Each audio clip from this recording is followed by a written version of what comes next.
महाराष्ट्र में स्थिति बेकाबू होने पर आज रात 8 बजे से शुरू हो चुका है मिनी लॉकडाउन। बिना जरूरी काम से आप पब्लिक प्लेस पर नहीं जा पाएंगे। पूरे राज्य में 144 लागू। महाराष्ट्र के डीजीपी संजय पांडे ने कहा कि इस बार नहीं है ई पास का सिस्टम। इमरजेंसी में जा सकते हैं घर से बाहर। पुलिस आपको नहीं करेगी परेशान। महाराष्ट्र में पिछले 24 घंटों में कोरोना के करीब 59,000 से ज्यादा केस, 278 लोगों की मौत। मुंबई में 24 घंटों में 10,000 से ज्यादा नए कोरोना पॉजिटिव, 54 की मौत। पुणे में पिछले 24 घंटों में 94 की मौत, ऑक्सीजन बेड्स की भारी कमी। नागपुर में बुरा हाल, अब बचे हैं सिर्फ 2 आईसीयू।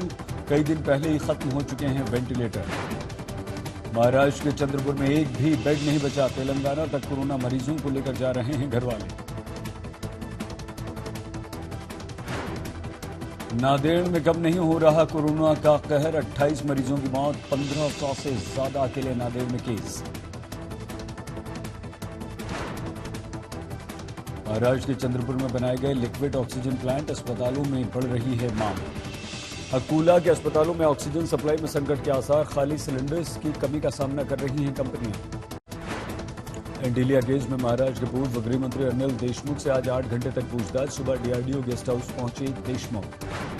बॉम्बे हाईकोर्ट के आदेश पर प्राथमिक जांच कर रही है सीबीआई। पूर्व मुंबई पुलिस कमिश्नर परमबीर सिंह ने लगाया है देशमुख पर वसूली करवाने का आरोप। एनआईए सूत्रों के अनुसार एंटीलिया केस में सचिन वाजे 2 लोगों के एनकाउंटर की बना रहा था योजना। घर से 2 पासपोर्ट बरामद। मुंबई में मिनी लॉकडाउन के दौरान काम पर जा सकेंगी मेड्स, बीएमसी का फैसला।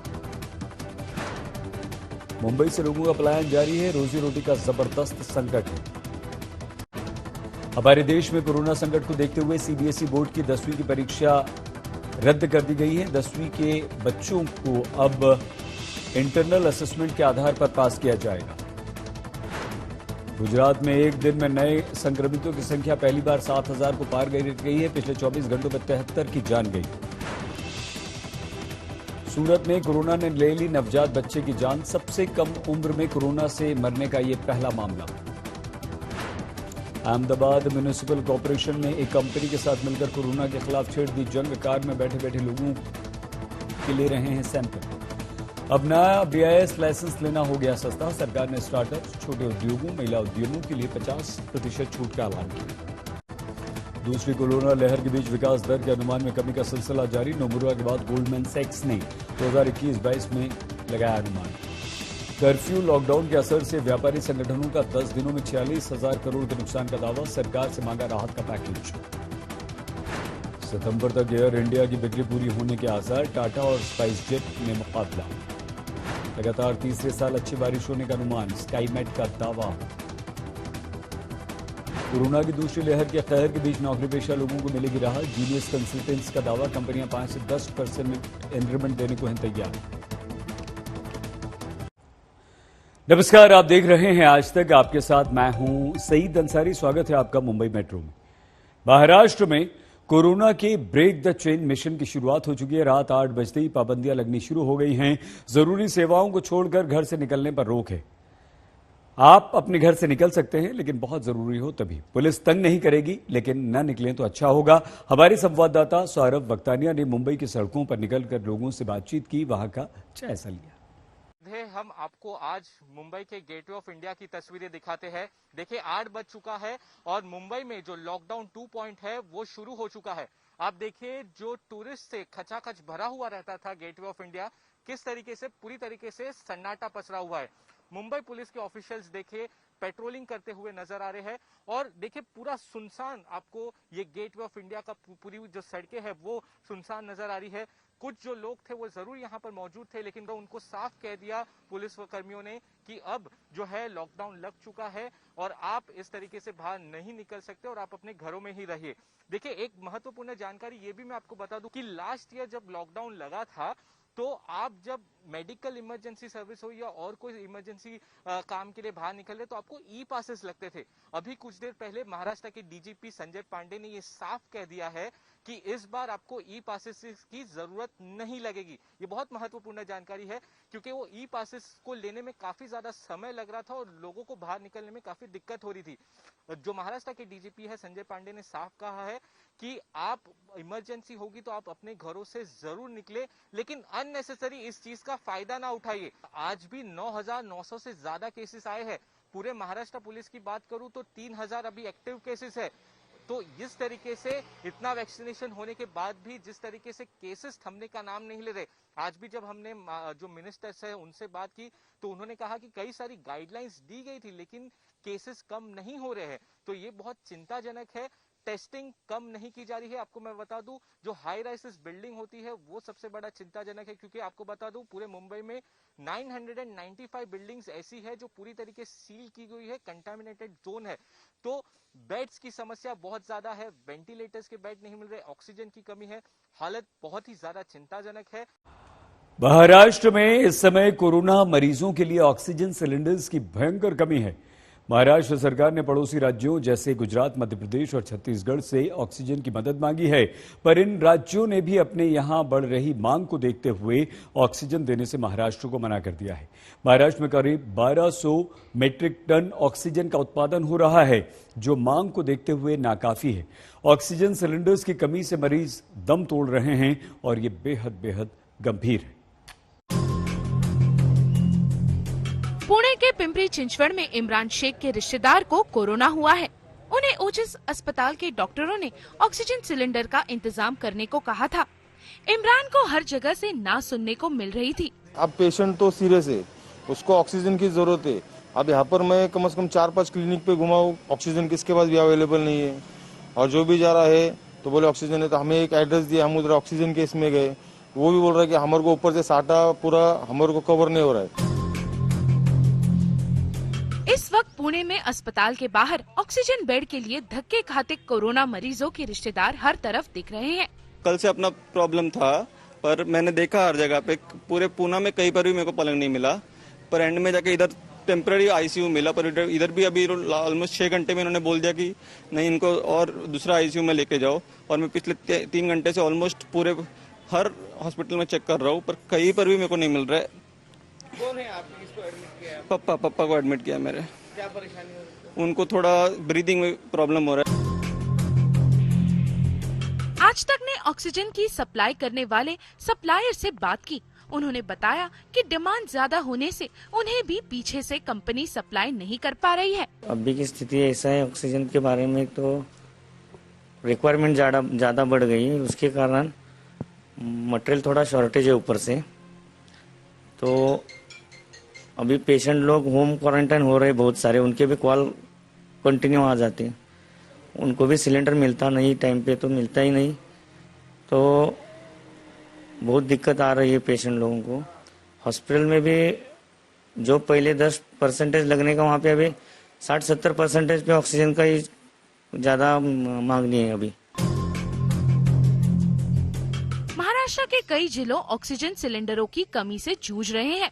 इतना बुरा हाल कोरोना की पहली लहर में भी नहीं हुआ था। अहमदनगर में रोजाना 70 टन ऑक्सीजन की मांग है, पर सप्लाई मात्र 15 टन हो पा रही है। पिछले 2 दिनों में ऑक्सीजन नहीं मिल पाने की वजह से 2 मरीज अहमदनगर में दम तोड़ चुके हैं। आंकड़ों के मुताबिक महाराष्ट्र में रोजाना 1300 से 1500 मैट्रिक टन ऑक्सीजन की जरूरत है, जबकि 1200 मैट्रिक टन ऑक्सीजन का उत्पादन हो रहा है। महाराष्ट्र को कम से कम 2000 मैट्रिक टन ऑक्सीजन की जरूरत और है। इसी ऑक्सीजन का इंतजाम करने के लिए मंगलवार को मुख्यमंत्री उद्धव ठाकरे ने केंद्र से अपील की थी। रस्त्याने आता ऑक्सिजन आणेपर्यंत आमच्याकडे फार विचित्र परिस्थिती निर्माण झालेली आहे। मला कल्पना नाही असं करता येणे शक्य आहे का? असेल तर आपल्याला लष्करी तज्ञांची मदत घेऊन जर हवाई वाहतुकीने आमच्याकडे ऑक्सिजन आणू शकलो आपण आणि आणू शकत असू तर कृपा करून आम्हाला नुसती परवानगी नाही तर एअरफोर्सला सांगून आम्हाला मदत करायचे तसे आदेश द्या। ऑक्सीजन सिलेंडर को लेकर एक दिक्कत ये भी आ रही है कि जिन लोगों ने सिलेंडर ले लिए हैं, काम हो जाने के बाद समय से लौटा नहीं रहे। नवीन कोविड सेंटर खोल रहे हैं, उनको लगता है तो सिलेंडर या ड्यूरा सिलेंडर, वो भी एफडीए ने खुद के कंट्रोल में ले लिया है। सिलेंडर ही नहीं मिलेंगे तो लिक्विड भरा काय में जाएगा, और नहीं मिलेंगे तो हम सप्लाई काय में करेंगे। और ये तो पॉसिबल नहीं है कि हर जगह अलग अलग लाइन लगा के टैंक लगाई जाए। सर खाली तो कुछ भी नहीं है, खाली तो 10 आते हैं, 10 फैक्ट्री में जाते हैं। अहमदनगर से रोहित वाल्के और अकोला से धनंजय साबले के साथ आज तक ब्यूरो। आप देख रहे हैं मुंबई मेट्रो। महाराष्ट्र में फिलहाल 15 दिन के लिए मिनी लॉकडाउन लगा दिया गया है, लेकिन यहां दूसरे राज्यों से काम करने आए मजदूरों को लगता है कि ये लॉकडाउन लंबा चल सकता है। बड़ी संख्या में कामगार मुंबई, पुणे, नासिक अब अपने घर यहां से लौट रहे हैं। मुंबई के लोकमान्य तिलक टर्मिनस पर उमड़ी भीड़ प्रवासी कामगारों की है। मंगलवार को मुख्यमंत्री उद्धव ठाकरे के लॉकडाउन के ऐलान के बाद लोकमान्य तिलक टर्मिनस पर भारी भीड़ जमा हो गई। वैसे महाराष्ट्र के बढ़ते संक्रमण के चलते करीब 10 दिन से नाइट कर्फ्यू, वीकेंड लॉकडाउन और काफी प्रतिबंध लगे हुए थे। तभी से ही कामगारों का पलायन शुरू हो गया है। हम जाएंगे गोंडा से फिर बहराइच, हम लोग का गाँव बहराइच है, तो हम लोग यहाँ बहुत दिन से कमाते खाते हैं, लेकिन अभी 1 साल से तो ऐसी तकलीफ है कि पिछले बार गए थे तो 8 महीने के बाद आए, अभी 8 महीने के बाद आए, 3 महीना हुआ, 3 महीने में 20-25 दिन काम हुआ, अभी फिर वही लॉकडाउन का लोचा हो गया, फिर अभी काम नहीं है, हम लोग फिर वापस जा रहे हैं। क्या काम करते हैं? सिलाई का काम करते हैं। यहाँ काम धाम सब बंद हो गया है और सेठ बोला घर चले जाइए, हम तनख्वाह वगैरह नहीं दे सकते, पूरी पब्लिक चली गई है मुल्क और यहाँ रह के कोई मतलब नहीं है। कल से प्रशासन और कड़क हो जाएगा और रूम भाड़ा वगैरह इतना महंगा है, लोग कहाँ से भरेंगे, इसलिए हम जा रहे हैं। क्या काम करते हैं? हम काम करते, खाना बनाते हैं, हमारे खाने का धंधा हो नहीं रहा है, इसलिए हम घर जा रहे हो, टिकट मिल नहीं रहा है। स्टेशन पे आया तो पुलिस वाला डंडा मार के भगा दे रहा है। अब बताओ क्या होना चाहिए, कैसी सरकार है कि वोट मांगती है, घर पे आके वोट मांग लेती है, जब जीत जाती है तो जबरदस्ती का पुलिस लॉकडाउन लगा देता है, जब मन हुआ तब उसका लॉकडाउन, जब मन हुआ तो खोल देती है। वो कलकत्ता में इलेक्शन चल रहा है, उसका कोई लॉकडाउन नहीं है, मुंबई में इलेक्शन नहीं है, कोरोना पकड़ लिया वहाँ पे। इनमें से कोई मुंबई के होटल में वेटर है, कोई बाल काटने का काम करता है, कोई मोची है तो कोई ड्राइवर। कमाई बंद है, खाने पीने के भी लाले पड़े हैं और ऊपर से रूम का किराया कहां से देंगे, लिहाजा बहुत सारे तो बिना कंफर्म टिकट के ही स्टेशन पहुंच गए हैं। हालांकि जिनके पास टिकट है सिर्फ उन्हें ही प्लेटफॉर्म पर जाने की इजाजत है। भीड़ को देखते हुए स्टेशन पर आरपीएफ, जीआरपी और लोकल पुलिस को तैनात किया गया है। सर काम धाम एकदम बंद हो गया है, फैक्ट्री में कोई काम धाम है नहीं, इसकी वजह से मुझे मजबूरी में जाना पड़ रहा है। और आया तो सर टिकट भी नहीं अपने को मिल पा रहा है, और जो मिला है वेटिंग मिला है। अभी वेटिंग के लिए अभी यहाँ पे कंफर्म सीट मांग रहे हैं, कंफर्म है तो जा सकते हो। अभी 2 दिन के बाद अलाउ किया है कि 15 दिन का लॉकडाउन लग रहा है, उसमें आदमी क्या करेगा। महाराष्ट्र के दूसरे शहरों में भी ऐसी ही तस्वीर सामने आ रही है। लॉकडाउन के डर से प्रवासी मजदूर अपने घरों के लिए रुक कर रहे हैं और रेलवे स्टेशन पर भारी भीड़ जमा है। मंगलवार को महाराष्ट्र के मुख्यमंत्री उद्धव ठाकरे के शाम को किए गए संबोधन के बाद नासिक रोड रेलवे स्टेशन पर मजदूरों का आना शुरू हो गया। ज्यादातर को डर है कि अगर लॉकडाउन में फंस गए तो क्या करेंगे। अरे 15 तारीख से लॉकडाउन लग रहा है ना, इसलिए गाँव जा रहा हूँ इमरजेंसी में टिकट लेके। नासिक में एक कंपनी में काम करने वाले सुभाष कुमार और उनके साथी बिहार से आए थे। अब वो वापस जाने के लिए स्टेशन पर हैं। काम तो पहले से ही नहीं था, लौटने के लिए भी घर से पैसे मंगवाने पड़े। लॉकडाउन वजह ये जा रहे हैं कि हम लोग कमाने के लिए आए हैं, यहाँ पे कुछ कमाई धमाई भी नहीं हो रहा है। हम लोग बैठ के यहाँ क्या करें, घर से कितना मंगा के घर वाला बोला क्या बैठ के क्या करोगे। पिछले साल जब प्रवासी कामगार अपने घरों को लौट रहे थे तो उन्हें कोरोना का डर ज्यादा था कि अगर घर से दूर हैं, कुछ हो गया तो उन्हें कौन देखेगा। पर अब उन्हें ज्यादा डर रोजगार खोने का है। नासिक से प्रवीण ठाकरे और लतीफ शेख के साथ एजाज खान, मुंबई, आज तक।